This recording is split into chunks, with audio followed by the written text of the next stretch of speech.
舌を入れるな。その方が言霊を伝えるのが早いの。 부러운 새끼. 할아버지에게 받은 돌덩이를 원래 주인에게 돌려주기 위해 쿠사나기 고도라고 하는 그는 존나 먼 유럽까지 기어왔는데 Passami subito quella guida diabolica. 느닷없이 나타나 들고 있던 석판을 양도하라는 도둑년을 만났지만 그녀와 좋아한 순간 족같은 일에 휘말려 버렸죠. まさか。エリカ様、どちらに？まだ港にいるわ。ローマ通りを南へ。わかりました。 노뚜기는 눈앞에 나타난 신수로 불린 존재에게 대항했지만 노란색 대가리로는 당해낼 수 있는 상대가 아니었습니다.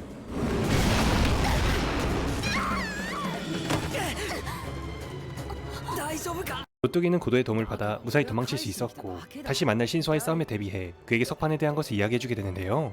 이 세상에는 재앙을 가져오는 받들어지지 않은 신이란 것이 존재하고 그 존재의 힘이 그 석판에 담겨있으며 아까 본 돼지새끼도 그 중에 한 놈이라고 합니다. 그리고 노뚜기는 그 석판의 주인을 알고 있다며 석판의 주인이 있는 곳으로 고도를 데려가게 되는데 할아버지가 젊었을 적 만난 애인의 선물이라고 들어 분명 백발 할매가 있을 줄 알았지만 그곳에는 노뚜기보다도 탱글탱글한 쭉방 누나가 있었습니다. ほどなく夜だ。この体試してみるか、少年。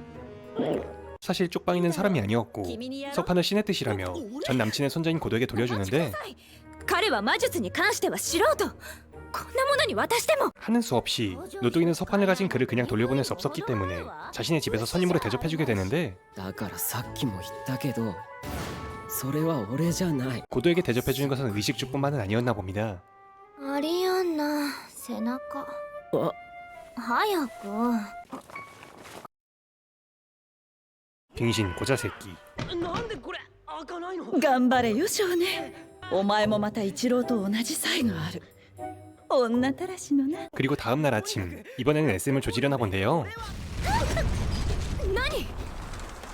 바깥에는 이번에도 역시 받들어지지 않는 신이 강림했고 이 작은 도시에서 그들만의 싸움을 시작하려고 하는데요. 그들의 전쟁은 이 도시의 종말을 뜻하기에 노뚜기는 그들의 싸움을 막으려고 합니다. どんな状況になってもあなたを助けたりはしない。ウルスラグナはわざとお前に武器を与え、戦いを楽しもうとしているのだ。エリカ！ 그들이 도착했을 때는 이미 놈들의 맞짱이 시작되어 있었고 お待ちください。 노뚜기가 그들의 싸움을 말리려고 했지만 신들에게 있어서 그녀의 말은 물 흐르는 소리만도 못했습니다. ゴド。 그 자리에서 고도는 자신이 가지고 있던 석판을 대가로 신과 거래를 하게 됐는데요. いいだろう。面白いぞ人間。 싸움을 걸어온 그는 자신의 비장의 무기인 신을 뵐 수 있는 검으로 그들을 조졌지만 고도는 방금 한 계약으로 받은 신의 은총으로 모두 막아냈으며 あなたはエピメテウスのような人ね。エピメテウス？愚か者。バカ。おまじないよ。派手にやりなさい。 석판의 힘을 사용해 놈의 무기를 훔쳐왔고 그 무기를 사용할 수 있도록 노뚜기는 마력과 지식을 그의 주댕이로 직접 전달했으며 그녀가 가지고 있던 지식으로 게이트 오브 바빌론을 열어 눈앞에 있는 신을 담궈버렸죠. 그리고 며칠 뒤 ウルスラグナを倒した俺は神殺しカンピオーネとなった。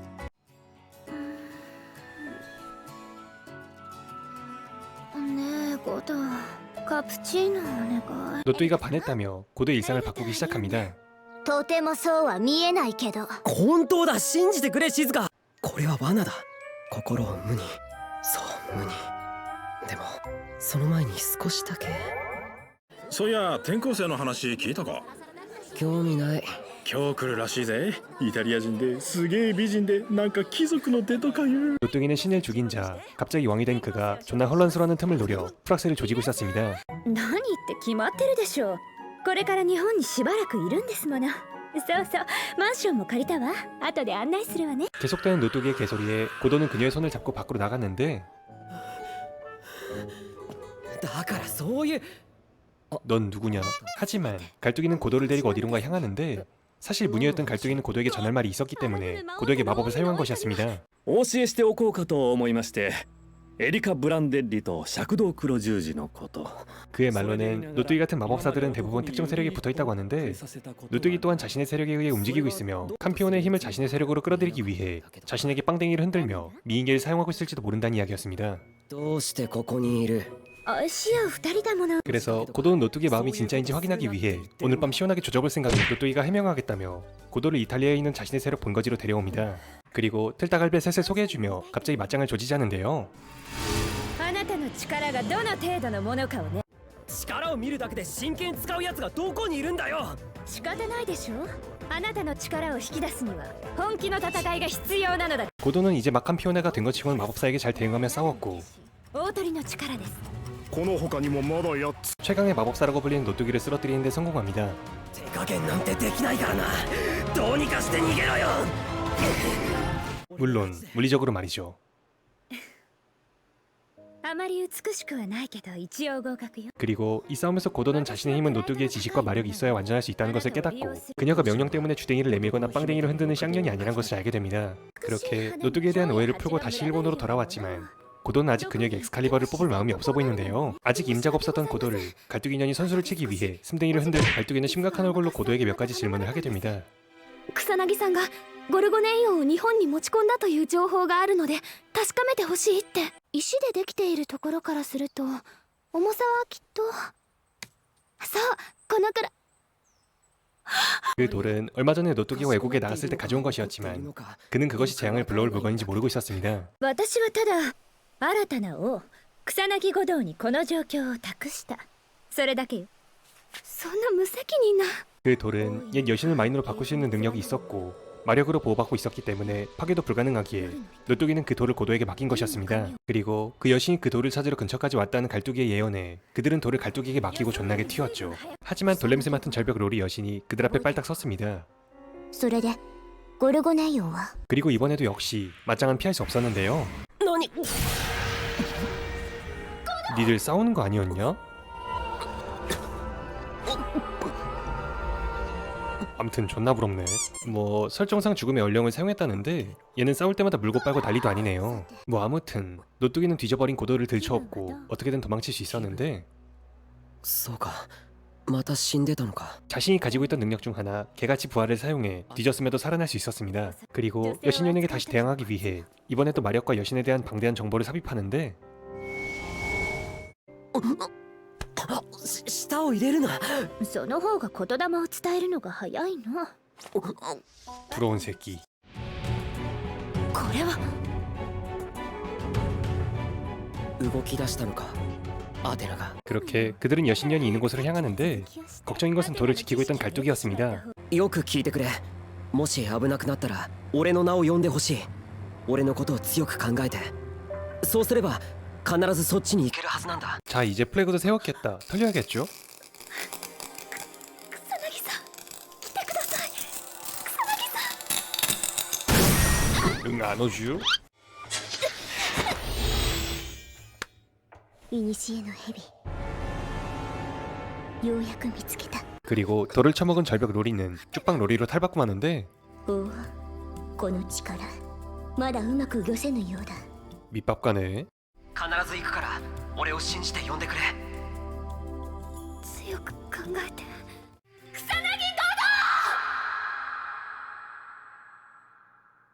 응 절대로 안 오쥬? 날아오긴 개뿔. 얘랑 물고 빨고 하면서 차 타고 왔쥬? 뭐 아무튼 힘을 되찾은 쪽방 로리를 족치기 위해 노뚜기는 추가로 MP를 보충시켜주려나 본데요. 이때 공격 왜 안 하는 건지 이해 존나 안 되네요. 그렇게 아가리로 싸우는 건지 몸으로 싸우는 건지 애매했던 전투는 노뚜기를 빨아찍힌 고도의 승리로 끝이 났죠.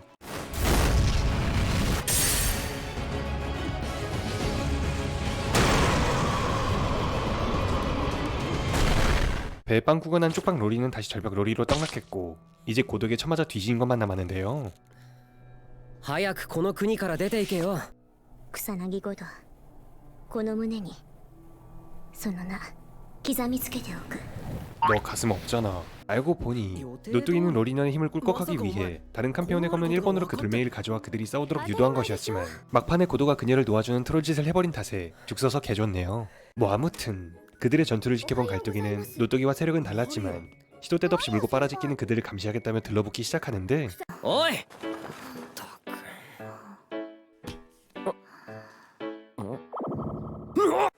とりあえず何か切ろう。じゃあ五道は着せて。バカエリカ、何やってんだ。ここは教室だぞ。あら、五道は女に甘えられる方の方が好みなのではなくて。 감시를 해도 저도 소용이 없을 것 같네요. 그리고 이러니 저러니 해도 자기 말로는 고도에게 반해 있다고 하는 노뚜기가 갈뚝의 접근을 허락하는 것은 이유가 다 있었는데요. ユリの霊視はあなたの役に立つわ。だから護道が彼女を籠絡するのよ。ユリまでだからね。これ以上増やそうとしたら許さないから。 그리고 집으로 돌아온 고도는 설정상으로만 존재하고 지금까지 애니 한 번도 등장한 적이 없는 다른 캄피온의 친구의 전화를 받게 되는데 レアンスタール・ボバンを知ってるかい？なんだよ急に。まあ名前だけはな。元気なじいさまだ。 캄피온의 중 최강이자 최고의 틀딱이 지금 일본에 있으니 조심하라는 연락이었습니다. 그리고 그가 기운찬 놓친다라고 한 것은 다 이유가 있었는데 マリアユリ許せ。ミコよ、今から君は我が所有物、我が資産の一つとなる。 늙은 게 힘도 좋아요. 여고생이랑 어떻게 한번 해보겠다고. この命自ら立ちます。 오이 오이 틀딱이 그렇게 싫은 거야? 사실 할배는 자신의 유의를 위해 이 세계에 받들지 않는 신을 소환시킬 계획을 세우고 있었고 제물로 바칠 아직 개통이 안 된 무녀들을 납치하고 있었던 것이었죠. 그리고 갈뚜기가 할배에게 납치당했다는 것을 알게 된 그들은 최강의 캄피온에 있는 할배에게 싸움을 걸 생각을 하게 됩니다. 招いた覚えはないな。これが7人目か。あんたがボバンか。名乗りたまえ少年。草薙五郎だ。俺の友達を返してもらいに来た。これは王同士の会合だぞ。王に何かを願うのであれば、しかるべき代償を用意すべきではないか。だが私は寛大な王だ。ここへたどり着いた褒美としてチャンスをやろう。ゲームをしようではないか。若きカンピオーネよ。王と王の遊戯だ。 틀딱 할배가 제시한 것은 단순한 술래잡기였는데 해가 뜰 때까지 도망쳐서 생존해야 하는 목숨을 건 레이스였습니다. エリカ様30分経ちました。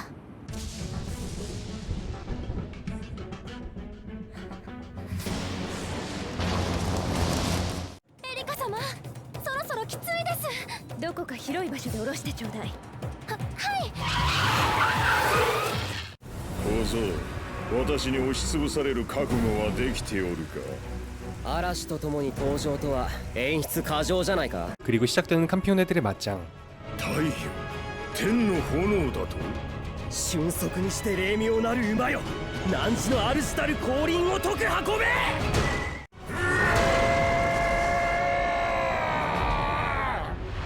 꼭 놈은 폼으로 최강이란 수식어를 달고 있는 것이 아니었고 목적이었던 갈두기를 노리게 되는데 エリカ、体勢を立て直すぞ。 정비한다는 게 여친 버리고 튀는 거였노? 行くぞ。 못내 빠르네. 뭐 아무튼 MP가 뽕날 때까지 도망친 그는 군수 힘을 오버해서 사용했기에 후유증에 시달리고 있었는데요. 俺たちの体は普通に魔法をかけても効かない。例外は体内に直接魔法を吹き込むくらいしか。 MP 보충해달라고 대놓고 말한 건데 주기 싫은 건지 못 알아먹은 건지 결국 MP 보충하려고 다시 얘한테 돌아오네요. 이럴 거면 처음에 왜 도망갔냐?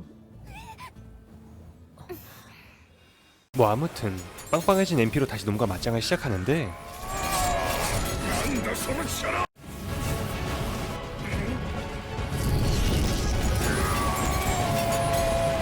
할배의 뚝배기는 이 정도 공격으로는 작살낼 수 없었고 결국 또다시 MP가 뽕난 고도는 역으로 몰리게 되는데요. こんな私でも力になりたい。感じてください。私の見ているすべてを。草薙さん、護道さん。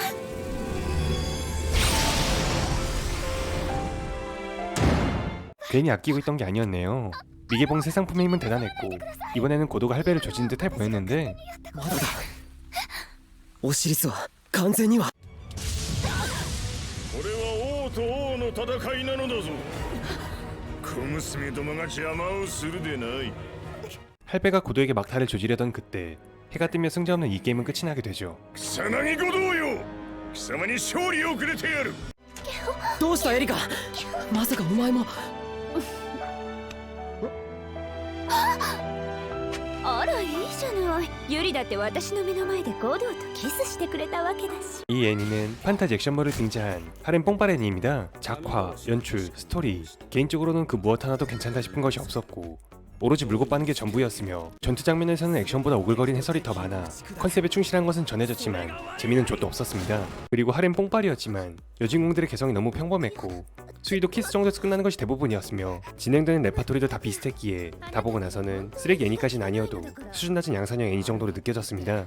이 애니를 재밌게 보신 분들에게는 죄송하지만 무난하니까 한번 보세요 라고 빈말로도 못할 애니였네요. 지금까지 캄피오네 소개해드렸고 영상이 재미있었다면 좋아요와 구독 부탁드립니다. 시청해주셔서 감사합니다.